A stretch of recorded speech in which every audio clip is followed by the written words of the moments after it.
लोग कहते हैं गांव में किसी पर शक हो तो शक में भी सच्चाई होती है। हमारे गांव में एक औरत थी। सब उसे काली चुनरी वाली कहते थे। दिन हो या रात हमेशा काले रंग की चुनरी ओढ़ी होती थी। कहते थे वो जादू टोना करती है। बच्चों की मौत, मवेशियों का बीमार पड़ना, घर में अशुभ चीजें, लोग सबका दोष उसी को देते। लेकिन किसी ने कभी उसे रंगे हाथ नहीं पकड़ा। एक रात रोहित और उसका बचपन का दोस्त पवन खेत से घर लौट रहे थे। रास्ता नीम के पेड़ के पास से गुजरता था। वहीं उन्हें धीमी धीमी आवाज सुनाई दी, जैसे कोई मंत्र पढ़ रहा हो। उन्होंने झांक कर देखा। नीम के नीचे वो काली चुनरी वाली बैठी थी। उसके सामने मिट्टी का बड़ा घड़ा, जिसमें लाल धागे, नींबू और कुछ अजीब अजीब हड्डियां थीं। वो अजीब भाषा में मंत्र बोल रही थी और घड़े में अपना खून टपका रही थी। पवन ने कहा, चल चलते हैं, देख लिया काफी है। लेकिन रोहित के दिल में सवाल था, यह सब सच है या अंधविश्वास? कुछ दिन बाद रोहित के घर में अजीब चीजें होने लगी। रात को छत से पायल की आवाज आती, खाना रखते ही बर्तन अपने आप गिर जाते और उसकी मां की तबीयत अचानक बिगड़ गई। एक दिन सुबह दरवाजे पर किसी ने नींबू, कोयला और लाल कपड़े में बंधा कुछ छोड़ दिया था। गांव के बुजुर्ग ने कहा, यह जादू टोना है। जिसने किया है वो चाहता है कि तेरे घर बर्बाद हो जाए। रोहित को शक तुरंत उसी औरत पर गया।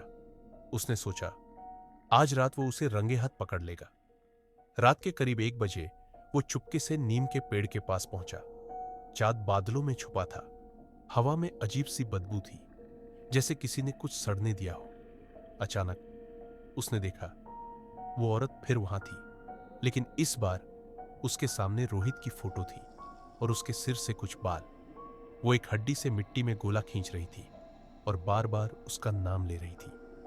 रोहित ने हिम्मत करके कहा, यह क्या कर रही है तू? वो धीरे से उसकी तरफ देखी और मुस्कुराई। उसकी आंखें पूरी काली थीं, कोई सफेदी नहीं। उसने कहा, सुबह सूरज उगने से पहले तेरा नाम इस मिट्टी में दब जाएगा और फिर तेरा चेहरा किसी को याद नहीं रहेगा। रोहित भागा, लेकिन लगा जैसे उसके पैर किसी ने पकड़ लिए हो। उसके कानों में उसकी फुसफुसाहट गूंज रही थी, दबे हुए नाम वापस नहीं आते। तभी पवन वहां पहुंच गया। उसने गांव के बुजुर्ग पंडित को भी साथ लाया था। पंडित ने तुरंत गंगाजल छिड़का और मंत्र पढ़ने लगा। काली चुनरी वाली चीखी और एक काली धुआंसी आकृति नीम के पेड़ की जड़ों में समा गई। रोहित बेहोश हो गया। सुबह जब उसकी आंख खुली तो उसके घर के बाहर वही फोटो पड़ा था, लेकिन इस बार फोटो बिल्कुल सामान्य था। उसकी मां की तबीयत भी ठीक हो गई थी। लेकिन कहते हैं, नीम का वो पेड़ आज भी रात में किसी से फुसफुसाता है, और अगर ध्यान से सुनो तो लगता है वो आवाज अब भी रोहित का नाम ले रही है।